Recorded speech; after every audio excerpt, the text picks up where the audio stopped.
Hi, I thought I'd share with you how I made some workshop benches that are good, solid benches that are easy to make, probably within 90 minutes, an hour if you're quick, and I'll show you how I made those. First I'll show you some of the benches I've already made.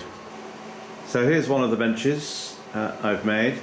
These are made from 3x2 uprights, 3x2 longitudinal pieces, and they're made up of as many trestles as you need for the length of bench you're looking to make. The top of the bench is made from 27mm pine board, 600mm deep, and they come as 2.4 meters long. And for some of my benches, over here for instance, I've used the full length of the trestle. I'm about to make the final bench I need for the workshop, so I thought I'd share how that was done.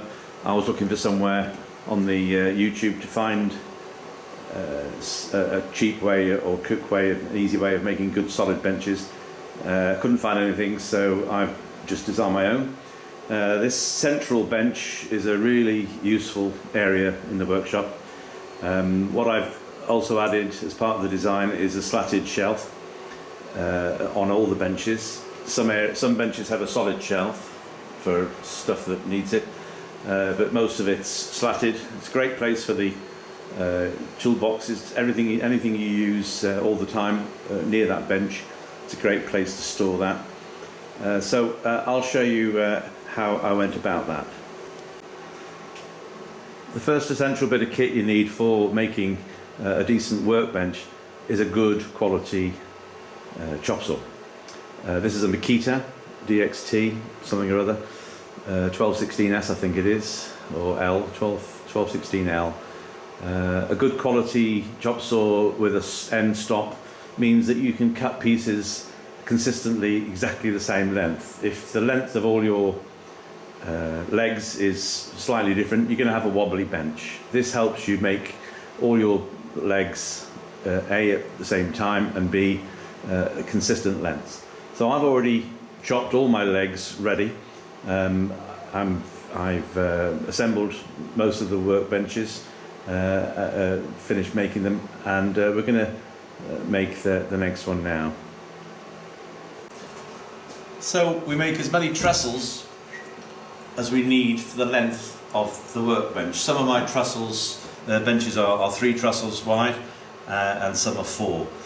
The longer ones, the full length, I'd recommend 4, like the bench behind me. A trestle is this part, but with an extra strut here, which we'll be doing shortly. I cut as many struts as I need as I need them, but we'll first of all use a top piece. These pieces here, the uprights are 772mm high, which I personally find that when you add the height of this and the height of the bench, gives you a really nice working height, for my height anyway. It seems to just feel just right, so it's a good height and size to use. So 772. This width here is 500mm. You can make those a little bit wider if you wanted to, depending on which board you're putting on, but by the time you've added on the cross members, there's a little overlap that the board can go on. So what I do is I glue and screw these. You'll need 100mm screws. I'm using Gorilla wood glue. I'm trying it out. I'll never know if it's worked particularly well because of the screws, but hopefully it's not going to fall apart. And what I do is I glue each top piece. There's no real need to line anything up other than to make sure it's by eye pretty true. The screws will hold it in place most of the time.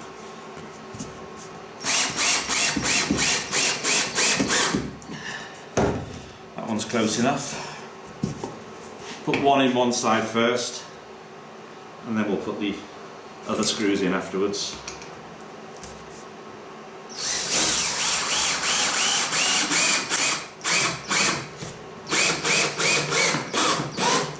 You could drill these first. I find if you use 100mm by 5, it doesn't split the wood and it saves you a lot of time.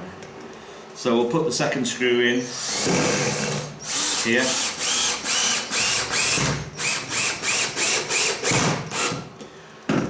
Give them a little extra to push them below the surface of the wood, because the bench at the top is going to sit on here. So glue 2 screws in the top of each with 100mm by 5mm screws is sufficient to make this structure quite rigid. Don't forget we're putting another cross member in here shortly, and with that I'm finding that the structure of the bench is such that I'm actually shaking this now as much as I can, and it's not having any effect on the camera, which is sitting on the bench. So I'm making 4 of these for this last bench I'm making. So we'll just finish up on the last piece and I'll come back to you in a second. So I've made 4 base trestles ready to take the cross members. To work out the width that you need for the cross member, you just know that it has to be the same width as it is at the very top here, because that way when it gets to here it's going to be a parallel affair. So we're looking at 363, which is that's the size I made all the others. To position the cross member, I made a couple of blocks the same height, and I know that when I put the trestle, the cross member on there, using every trestle, they're all going to be the same height across there.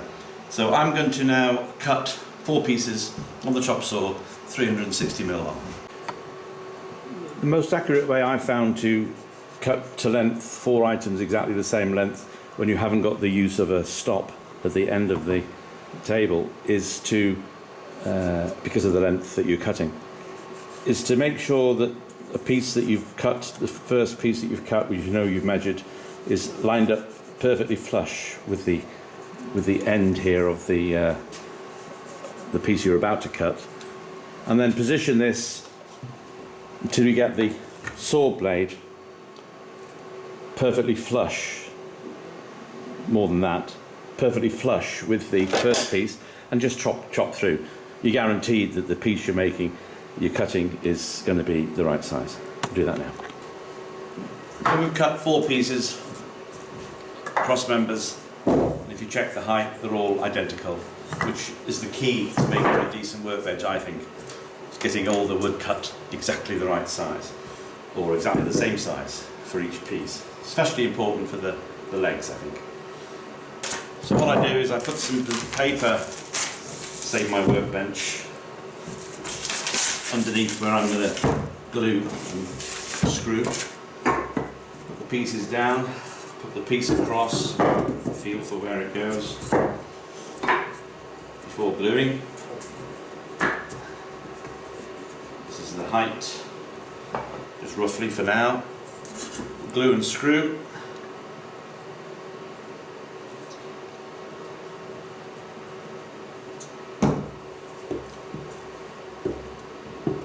Just like we did with the top piece. Because this is parallel, guaranteed to be parallel because of the measurements, you don't need to do any other measuring here. Or at least I don't. Make sure it's flush on there. We've glued. So we'll screw.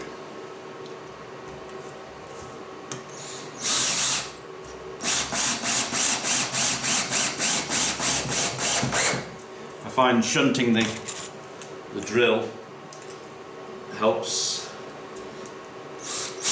the bit go in better, and also seems to prevent any tendency to split. So I'll turn this around.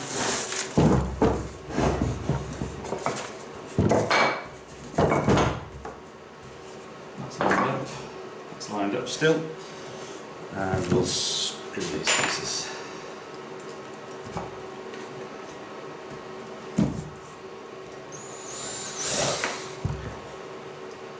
They're big screws, they're a bit awkward sometimes on your own. To get started, but once you do, they're fine.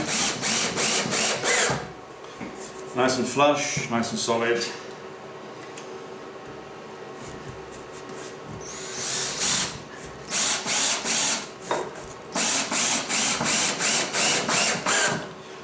Okay, so I'll come back to you when I've done the fourth.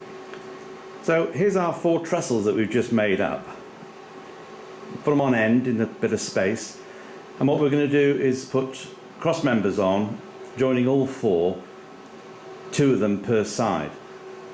You don't need to be doing any measuring here because everything is lined up with itself. You'll see what I mean shortly. For instance, we're going to cut this cross member here to be the width of the bench we want underneath the top piece. You don't want it the same length as your top piece, i.e. 2.4 meters, because it'll be too close to the edge. You probably end up seeing a bit of the trestle sticking out at the top. So we're going to make our pieces, our trestles, overall 2 meters long, 2 meters wide. So we're going to cut our cross members, 4 of them. We're going to cut them to 2 meters each now, 4 pieces. Just cut them all for 2 meters, and the job's done. We're going to glue and screw the corner pieces and just screw the middle pieces, and we do that in 2 places here. What we'll do is, to avoid hitting these screws here, we put our cross member, the lower cross member, depending on how high you want your shelves, I put them just below here. This gives you the maximum space above your workbench. There's nothing to stop you putting a 3rd cross member here across to give yourself 2 double spacing. So it's quite a flexible design, really. So I'm going to go away and just cut these cross members to 2 meters each, and then we'll start assembling that part. Okay, so I've cut 4 pieces, 4 cross members. They're here ready to attach. The key isn't so much the length of these, it's making sure that all 4 are exactly the same, and you can do that using the stop method if you've got a stop on your chop saw, or in this case, because the length was inappropriate, I just overlaid one above the one accurate first piece across the pieces to cut, and I ended up with 4 pieces exactly the same. If you don't have exactly the same size, you're going to get wonky legs. And there's no measuring to do because we know we've got to start from this corner exactly, this corner here. We're going to screw 1 screw in here with a bit of glue, and 1 screw allows us to twist and turn before we get to the other side and do the 4th trestle, which has fallen over. But so I'm going to start doing that now and come back to you in a second. Okay, so I've screwed 1 corner in, and I know that I can move this still to line it up because there's only 1 screw pivots on it, and I can get the other side screwed in. Otherwise, all I had to do was keep that flush with that side and with the end, and you're fairly certain of getting a nice true squared up workbench just by not bothering to measure because there's no need. It's just making sure that you're true with the wood, and then when the other piece goes on here, we know this has to be an exact width, so, and because these are all the same size, guaranteed, then we know we can get a nice parallel workbench, which we hopefully will see shortly. So you can probably see what I've done there. I've put a single screw, which are smaller than the 100mm. You don't need 100mm, I think these are 70mm. 1 screw for each leg, so each of those legs can swivel now, to making sure that when I put the other piece on, I can square them first, make sure they're all nice and square in the whole frame. And I do that with just one of these. We'll just make sure that the first corner here is nice and squared and 90, and by definition the rest, as you screw them, just make sure they're all 90. Should be fine in theory. So we'll go and put the other cross member on now after squaring, which I'll show you shortly. I'll put all the cross members on, And there's only when I've put both cross members on that I put the second screw in each place, and that gives you a nice rigid structure. I only bother gluing the corner pieces. There's no real need to glue the middle pieces because the two screws hold it in, and it's fine. So come back to you in a minute. So in order to make sure I get the bar the same height all the way across, rather than measuring, it's far easier to measure one little block and use that all the way along to position your cross member. So we'll put the cross member roughly in position. There's the glue ready. We'll line it up flush there, but we need to make sure that this is square here. And you can do that in a variety of ways. This seems accurate enough.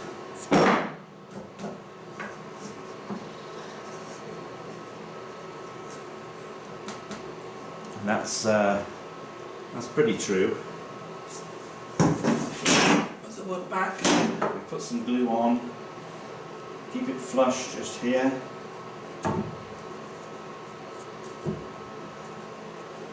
And grab a couple of one screw. Remember, one screw to start with, so you've got it all lined up and square. That's that one done. We can now repeat that along the edge. So I've now screwed with one screw each cross member. I used a block of wood at this far end and at this end to make sure that this is going to be level all the way along. And the other main thing to take into consideration on each of these trestles is to just check the square. And because you've only got one screw in at the top here, you can just kick these and get them true. And when you then end up screwing them, you know you've got a nice square trestle. I'll show you it. Long ways. So I'm going to turn this over, put the other screws in this side now, turn it over, and then all that remains for us to do is to put the top on and the slats. Okay, so I've finished screwing both cross members onto both sides. The key is single screw until you've got all your alignments correct and square, and then double screw to fix it in place. Don't try and move it while you've got one screw in holding the top, either cross member, because you'll lose your squareness. It's fairly square. I'm just going to go over and show you how rigid it is.